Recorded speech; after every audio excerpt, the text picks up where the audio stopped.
কোটানোমিনাল কোণ যদি দুইটি ত্রিকোণমিতিক মানের প্রান্তবিন্দু একই হয় তাহলে তাকে কোটানোমিনাল কোণ বলে।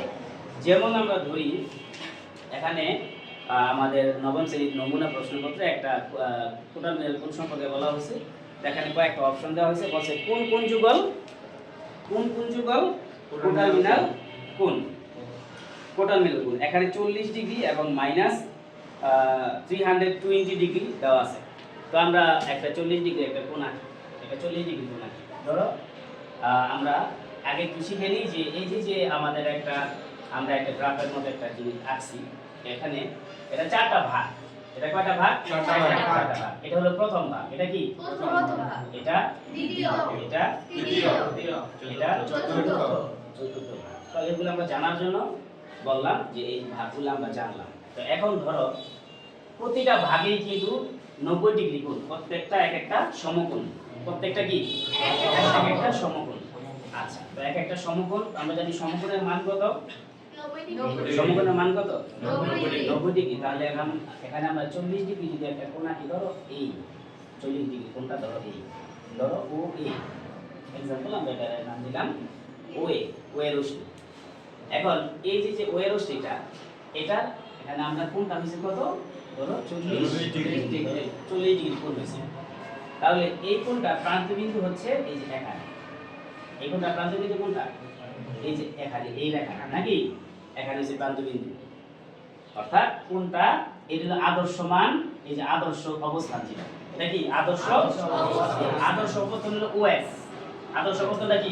OS। এই আদর্শ অবস্থান থেকে কোণটা সৃষ্টি হয়ে এই প্রান্তবিন্দু এখানে শেষ হয়েছে, মানে এখানে প্রান্তবিন্দু শেষ হয়েছে এই 40 ডিগ্রি কোণে। এখন বলছে আরেকটা বলছে মাইনাস 320 মানে 320 ডিগ্রি। তাহলে মাইনাস যদি হয় তাহলে আদর্শ অবস্থান থেকে নিচ থেকে কোণ হবে। কি বলছি?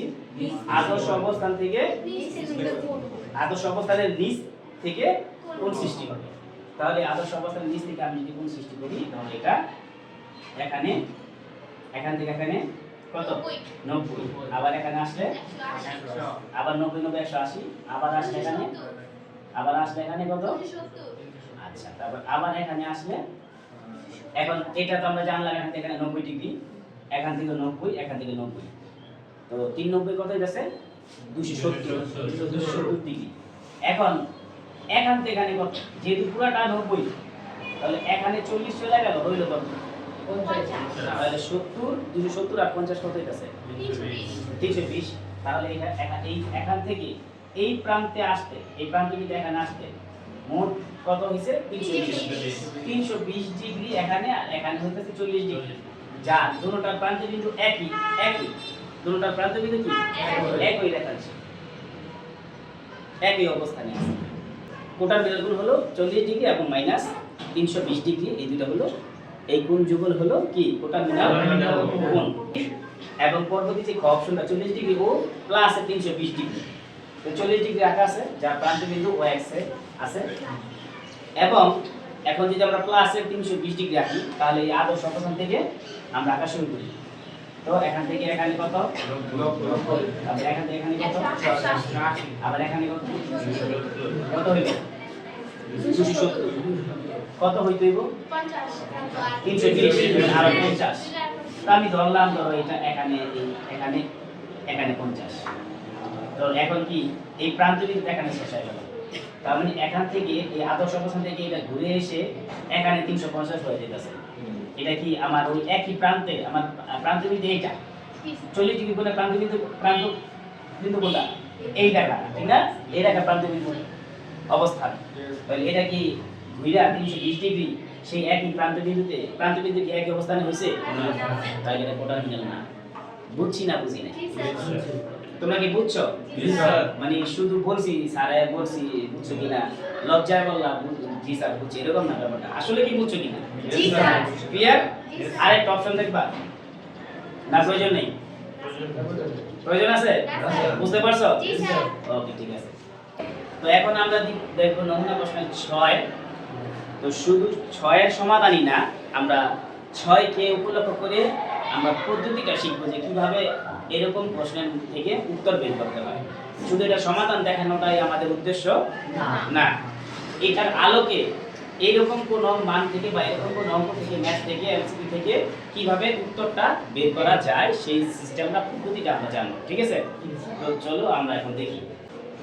চিত্রের আলোকে বের করতে হবে tan c - tan a সমান কত। তো দেখো এখানে কিন্তু এই bc এর মান আছে কত 1 আর ac এর মান কত √5 তো নাই কি ab এর মান নাই কি ab এর মান। তো এখন একটা জিনিস আমরা জানি যে সমকোণী ত্রিভুজের সমকোণের বিপরীত বাহুটা কে বলা হয় অতিভুজ। সমকোণের বিপরীত বাহুকে কি বলা হয় অতিভুজ। দেখো ab বাহু এবং BC বাহু এই বি বিন্দুতে একটা সমকোণ তৈরি করছে। AB বাহু এবং BC বাহু বি বিন্দুতে একটি সমকোণ তৈরি করছে, যার কারণে এই সমকোণের বিপরীত বাহু AC এটা হলো অতিভুজ। বুঝতে পারছি? আচ্ছা, এখন বাকি যে দুইটা বাহু রয়েছে এই দুইটা বাহু যে বাকি দুইটা বাহু হলো আমরা অতিভুজ চিনলাম, বাকি যে দুইটা বাহু রয়েছে সেটা ডিপেন্ড করবে কোণের উপরে, প্রদত্ত কোণের উপরে, প্রদত্ত কোণের উপরে। এখন দেখো এখানে বলছে tan c, তার মানে c হলো কোণ। যখন এই c কোণ, cটা যখন কোণ তখন প্রদত্ত কোণের বিপরীত বাহু লম্ব, প্রদত্ত কোণের বিপরীত বাহু লম্ব। যখন কোণ c যখন কোণ তখন লম্ব হলো ab, ঠিক আছে? লম্ব হলো ab আর সমকোণের বিপরীত বাহু অতিভুজ ac। এই দুটো আমরা বুঝতে পারছি। এখন অবশিষ্ট বাকি রইল কি ভূমি। এই যে কোণ সৃষ্টিকারী বাকি যে সন্নিহিত বাহুটা রয়েছে, কোণ সৃষ্টিকারী অবশিষ্ট যে সন্নিহিত বাহুটা সেটা হলো ভূমি। আগে এই জিনিসটা আবার বুঝো। প্রথমে বুঝি সমকোণের বিপরীত বাহু অতিভুজ। তো আমরা চিনলাম। এখন সমকোণ যদি এইভাবে না থাকে, এইভাবে না হয়, সমকোণটা যদি এরকম হইতো তাহলে এখানে সমকোণ কোথায় হইছে বলো? A B C বলো কোন বিন্দুটা সমকোণ? B বিন্দুতে সমকোণ হইছে। বুঝছি কথা? তাহলে অতিভুজ কোনটা? বুঝতে পারছি AC? আচ্ছা, এখন কোণ যদি A হয়, প্রদত্ত কোণ যদি A হয় তাহলে লম্ব কোনটা? BC। বুঝতে পারছি? BC। এখন অবশিষ্ট রইল কি ভূমি। তো বলছি কোণ সৃষ্টিকারী অবশিষ্ট যে সন্নিহিত বাহুটা রয়েছে সেটা হলো ভূমি। কোণ সৃষ্টিকারী বাকি যে বাহুটা রয়েছে সন্নিহিত বাহুটা সেটা হলো ভূমি। আমরা কি লম্ব ভূমি বুঝতে পারছি? বুঝতে পারছি? আচ্ছা, বুঝতে পারছি কিনা সেটার জন্য আরেকটু পরীক্ষা করা যাক। এবার একজন প্রশ্ন বলবা, আমি আবার কোনটাকে অন্যভাবে আঁকতেছি।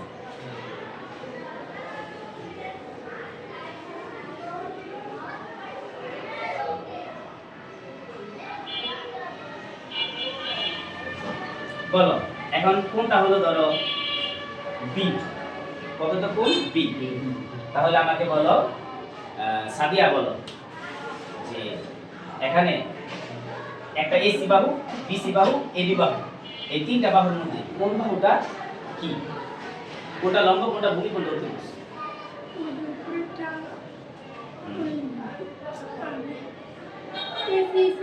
এসি হলো এসি কি? আচ্ছা, কে বলতে পারবা? শফিক বল। হ্যাঁ হ্যাঁ, এই যে এতক্ষণ হইছে যে না হয় নাই, অতিভুজ না। এসি হচ্ছে লম্ব। এসি কি? লম্ব। কেন এসি লম্ব? প্রদত্ত কোণের বিপরীত বাহু লম্ব। প্রদত্ত কোণ এটা তো আমরা বলছি যে এটা বি হলো কোণ, এটা আমরা প্রদত্ত কোণ মানে আমরা এই কোণটাকে বলছি যে বি কে কোণ ধরো। তাহলে প্রদত্ত কোণ বি, এই জন্য প্রদত্ত কোণের বিপরীত বাহু লম্ব। বুঝতে পারছি? আচ্ছা, আর এবার অতিভুজ কোনটা? অতিভুজ বিসি। কেন বিসি অতিভুজ? স্যার সমকোণের বিপরীত বাহু। সমকোণ এই বিন্দুতে সৃষ্টি হইছে। সমকোণ কোন বিন্দুতে সৃষ্টি হইছে? এই বিন্দুতে সমকোণ সৃষ্টি হইছে। তাহলে সমকোণের বিপরীত বাহু কি? অতিভুজ। তাহলে অতিভুজ চিনলাম, লম্ব চিনলাম, বাকি রয়েছে কি? তাহলে কোণ সৃষ্টিকারী আরেকটা বাহু রয়েছে না, ওই কোণ সৃষ্টিকারী অবশিষ্ট যে সন্নিহিত বাহুটা সেটাই হলো ভূমি।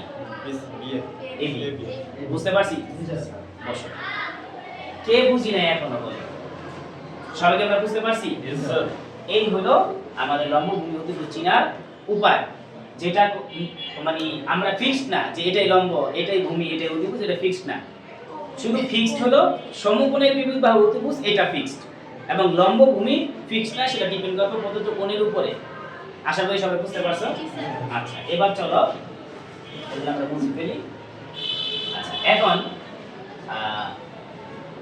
আমাদের বলছে tan c minus tan a সমান কত। তাহলে এখন তো আমাদের একটা বাহু বাকি আছে, একটা বাহুর মান আমরা জানি না। আচ্ছা, এখন এই বাহুর মান কাজ আমরা জানি না, যখন আমরা c কোণ নিয়ে কাজ করব তখনই তো আমাদের কোণের বিপরীত বাহু, কোণের বিপরীত বাহু কি লম্ব, লম্ব প্রয়োজন হইব, কিন্তু এখন লম্ব আমরা জানি না। তাহলে এখন ধরো লম্ব বের করবো কিভাবে আমরা, দেখো লম্ব বা ভূমি যেভাবে বের করবো আমরা, এখানে অতিভুজ কত √5 স্কয়ার। যদি অতিভুজের মান বের করতে হয় তাহলে অবশিষ্ট যে বাকি লম্ব এবং ভূমি বর্গ করে যোগ, বর্গ করে কি যোগ, তার উপরে হল। আচ্ছা, আর যদি অতিভুজ ছাড়া লম্ব বা ভূমি যে কোনো একটা আমরা বের করি তাহলে অতিভুজের বর্গ থেকে একটা বাহু বর্গ করে বিয়োগ করতে হবে, তাহলে যে বাহুটা আমাদের প্রয়োজন সেটা বের হয়ে যাবে। ঠিক আছে, তাহলে অতিভুজের বর্গ মাইনাস যেই বাহুটার মান দেওয়া আছে লম্ব ভূমির মধ্যে সেটা বর্গ। এখন রুট স্কয়ার রুটে 5 কাটা গেলে 5 মাইনাস 1 5 থেকে গেলে 4 রুট 4 এর রুট বলে 2 আর হচ্ছে বুঝতে পারছি। আচ্ছা, এর মান হলো 2। এখন আমরা ab এর মান পাইলাম, bc এর মান পাইলাম, ac এর মান আমরা পাইলাম নাকি, তিনটার মান আমরা পাইলাম। এখানে কি বুঝতে কার অসুবিধা হয়েছে? যদি কোনো বাহুর মান তিনটা বাহুর মধ্যে দুইটা বাহুর মান দেওয়া আছে, একটা বাহুর মান নাই, অতিভুজ ছাড়া লম্ব বা ভূমির মধ্যে কোনো বাহুর মান বাকি থাকলে সেটা আমরা অতিভুজের বর্গ মাইনাস প্রদত্ত মানটা, যে মানটা দেওয়া আছে লম্ব ভূমির মধ্যে যেটা দেওয়া আছে, লম্ব বা ভূমির দুইটা মানে যে মানটা দেওয়া আছে সেটা অতিভুজের বর্গ থেকে সেটার বর্গ বিয়োগ করব, তাহলে আমাদের যে বাহুটা দরকার সে বাহুর মান বেড়ে যাবে। কথা বুঝতে পারছি? রুটটা কেন আসছে? রুটটা দিতে হবে, এটা কি তার কাছে সূত্রটা আমরা শর্ট করছি, এটা হলো শর্ট প্রসেস। অ্যাকচুয়ালি এইটা প্রসেস না, এটার প্রসেসটা হলো ব্যাখ্যাটা আমি এখন দিলে সব ক্লাসটা বড় হয়ে যাবে সেজন্য ব্যাখ্যা দিতেছি না। এটা হলো শর্ট প্রসেস। পিথাগোরাসের উপপাদ্যের সূত্রে যে শায়লা বলছে কি বলছিল, পিথাগোরাসের উপপাদ্যের সূত্র হলো অতিভুজের বর্গ সমান লম্বের বর্গ প্লাস ভূমির বর্গ।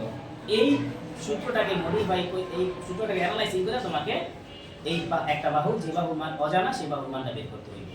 এখন এটা তো অনেক লং প্রসেস, সেটা একটু বড় হইব, সেই জন্য আমাদের শর্ট করে করলাম। এটা শর্ট প্রসেস, এটা মনে রাখবা, এভাবে শর্টকাট তুমি বের করতে পারবে। কথা কি বুঝতে পারছি? আচ্ছা, এখন আমরা মানটা বের করলাম, করার পর এখন আমরা tan c minus tan a বের করতে পারবো।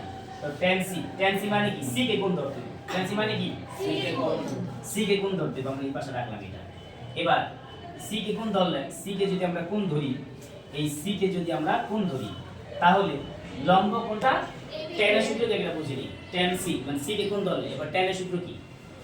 tan এর সূত্র হলো লম্ব বাই অতিভুজ নিয়ে আর কি, লম্ব বাই অতিভুজ নিয়ে tan এর সূত্র হলো লম্ব বাই ভূমি। তাহলে c যদি কোণ হয়, লম্ব কোণটা ab, খেয়াল করি লম্ব কোণটা ab, আর ভূমি কোণটা bc। কথা কি বুঝতাছি? আচ্ছা, মাইনাস। এবার ক্লিয়ার আমরা? এবার আমরা যদি কোণ ধরি a কে, তাহলে লম্ব কোণটা স্যার bc, এবার লম্ব কোণটা bc, এবার ভূমি কোণটা স্যার ab। তো আমরা খেয়াল করি যে যখন আমরা c কে কোণ ধরছি তখন লম্ব ab, ভূমি bc, লম্ব বাই মাইনাস যখন আমরা a কে কোণ ধরছি লম্ব bc, ভূমি ab। বুঝতে পারছি? তাহলে tan c এর মান মাইনাস tan a এর মান আমরা বসাইলাম সূত্র অনুসারে। এখন এটা মান বসাবো বাহুর মানগুলো। তো দেখো ab এর মান কত, 2, bc এর মান কত, 1, bc এর মান কত, 1, ab এর মান কত, 2, 2 আর 1 এর লসাগু 2। নিচের এক দিয়ে 2 কে ভাগ দিলে 2, 2 দিয়ে উপরে 2 সাথে গুণ দিলে 4। এগুলো তো আমরা জানি নাকি? 2 দিয়ে 2 ভাগ দিলে 1, 1 এর সাথে 1 গুণ দিলে 1।